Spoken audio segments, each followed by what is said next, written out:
Hi everyone. So I'm making this quick video about something else.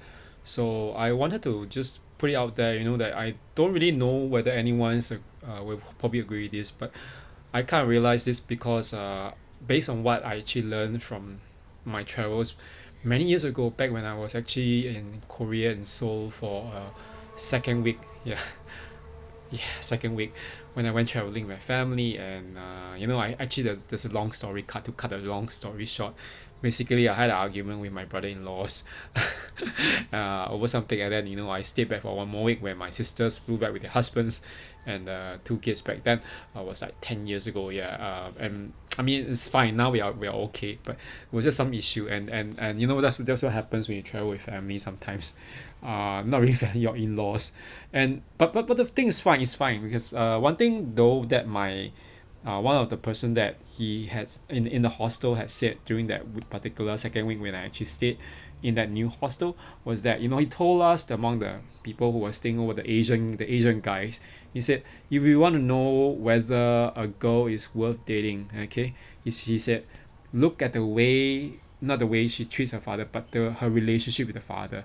So if she really hates her father, okay, and she just either treats him badly, has arguments with him and everything, he actually said that this will very likely mirror in the way she treats her boyfriend or husband.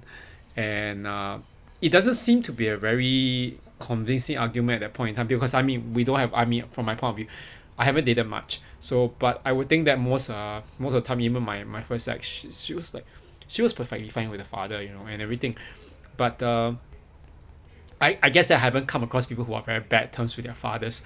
But there are people, this thing is this, they are indeed, I think it makes perfect sense because they are indeed uh, men and women, okay, who really do not get along with their opposite sex parent. Basically, for example, girls who hate their fathers, okay, who always say nasty things about their fathers, or guys who really hate their mothers. And it's a kind of like I realized in many senses that they actually transfer that particular hatred for the parent, okay. It could be for some reasons, maybe parental neglect or parental abuse, and they transfer the hatred, okay, that they have for the parent that they experienced when they were young onto their adult partners or whoever they're dating, and or onto the basically onto the opposite sex.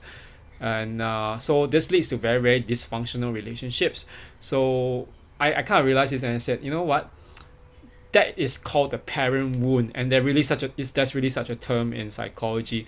Okay, I'm not going to spend too much time explaining what the parent wound is. Basically it's very simple. It's the wound or the kind of trauma, okay, the childhood trauma that you sustain, okay, when you were younger as a child, okay, and that which is related normally to a caregiver. It can be a caregiver of the same sex or a caregiver of the opposite sex, and this also affects your development in many many ways, okay. And so this will also affect the way you choose your partners, because it's kind of, I know it sounds very Freudian and everything, but in psychology, which has largely been actually influenced by Freud even up till now, there's this idea that we when we choose a mate or a spouse or even just a date, we are often gravitating towards those how would I say, those who look very much like or who are exactly the opposite of our caregiver, okay, when we were young children, okay. So because of that, that explains why, there's a kind of irony to it, but girls who were abused when they were young, okay, or who were abandoned, okay, or even men, okay, who were really just abused or you treated when they were young by the parent of the opposite sex, basically the caregiver, will tend to actually ironically either find someone, okay, who is exactly like that, okay. And we have that example, Johnny Depp, for some strange reason, the actor, okay, now he's not really acting as regularly anymore in Hollywood, obviously because of all the issues of it, about his ex-wife, the way she defamed him and everything. But basically his older sister said this about him. It's like the mother abused him when he was such a young boy, and yet at the same time he cannot help but be attached to her. So in a way, when he married Amber Heard, he married a woman who was like his mother, who was really mean, really really mean, narcissistic, borderline. Okay, treats everything about as if it's about her. Okay, and you know one thing, if you actually encounter anyone online who's talking mean stuff about their fathers, okay, I mean girls, I would urge you to watch out. Okay, even if they claim that they were abused by their fathers, there's no right to use that to actually abuse the male sex. Okay, it shows that they have daddy issues. Okay, they haven't worked through those daddy issues and they're projecting it onto the male sex. They will keep on doing that, trust me, until they start realizing they are the problem. Okay, and it's the same thing for men who have not gotten over their so-called mother wound. Okay, they will treat all these women like like like things are to be used or utilized and thrown away when they can, and they basically change their partners, and they if they don't change their partners they will scream and shout, and there are many forms of abuse anyway. Some of it doesn't even involve physical force or violence, but it's just the thing. It has to do with the fact that now that they are older, they can afford to take out all that hatred that they have towards their parent, okay, of the opposite sex or of the same sex. But instead of putting like returning to that parent, because most of the time that parent could be older or could have basically passed away. Okay, instead of doing that, and of course it's frowned upon by society.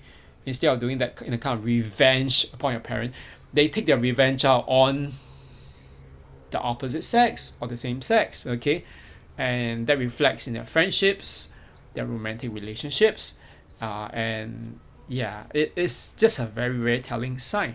So I would say, when you're meeting someone for the first time, or someone, keep on observing their relationship with their family. Okay, and of course it's not a giveaway. Sometimes you might have someone who's on very good terms with your family, and they might actually end up, they could be narcissistic, but in that case they're narcissistic not because they were abandoned by their families or whatever, or they could be toxic just not because they were abandoned by their family or you treated, but because simply they were just overly indulged. Okay, even then you still have to observe. Okay, the relationship with the parents, especially with that opposite sex parent, will tell you a lot of different things. Okay, and I know some of these things will be kind of hard to know, because with people who are very covert in their toxic manipulation, they will never let you know much about their families. They will always hide. But once you get a chance, start observing it. Okay, you might realize there's something quite illuminating. And I realized that I realized after reading about the parent wound, that is when I realized, oh, now everything makes sense. Really really makes sense. Okay, so anyway, have a good one everyone. Okay, bye bye.